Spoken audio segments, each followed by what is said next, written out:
Language teaching background. The CLT has its origins in the changes of the British language teaching dating from the late of 1960s. Situational language teaching that prevailed in that era represented the major British approach to teach English as a foreign language. But British applied linguistics rejected this way to teach because it was focused on the mastery of structures rather than a communicative proficiency. In that era, there was a need in Europe to teach adults the major languages of the European Common Market. In 1971, a group of researchers was developing a new approach to teach learners how to express their ideas and their thoughts in a meaningful way. And they will achieve thanks to Wilkins in 1972. In this way, and thanks to the work of the Council of Europe, the writings of Wilkins, and a bunch of students of Bromfield, Johnson, and other British applied linguistics, they created CLT.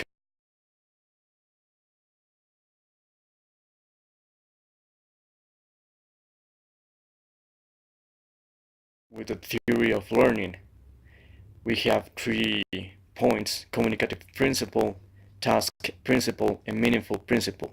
Meanwhile, the theory of language, it was prioritized the communicative competence. To the theory of learning, Johnson proposed that the acquisition of communicative competence involves both communicative and behavioral aspects.